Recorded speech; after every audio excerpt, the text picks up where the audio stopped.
New update for Redmi turbo 4 pro. দেখতে পাচ্ছেন এই মুহূর্তে আমার কাছে একটি রিডমি টার্বো 4 প্রো ডিভাইস আছে, যেটাতে শাওমির চাইনিজ ভার্সন 3.0.5.0 আপডেট ইনস্টল করা আছে।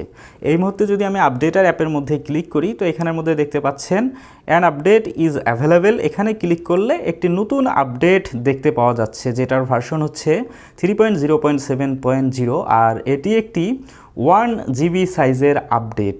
তো এই মুহূর্তে Chinese variant Redmi turbo 4 pro ডিভাইসের জন্য এই আপডেটটি রোল আউট করা হয়েছে। তো আপনার কাছে যদি এই ডিভাইসটি থেকে থাকে, আপনি চাইলে কিন্তু আপনার ফোনের আপডেটার অ্যাপের মধ্যে গিয়ে চেক করতে পারেন। যদি আপডেটটি আপনি পান, চাইলে ইনস্টল করতে পারেন, অথবা আপনি ওয়েট করতে পারেন, কেননা নতুন আপডেট আসার পর অনেক বাগ থাকলেও থাকতে পারে। তো সে সম্পর্কে প্রপার ইনফরমেশন নেয়ার পর আপনার যদি মনে হয় সব কিছু ঠিকঠাক আছে, তাহলে আপনি পরবর্তীতে আপডেটটি ইনস্টল করে নিতে পারবেন। তো আজকের এই ভিডিওটিতে বাস এতটুকুই।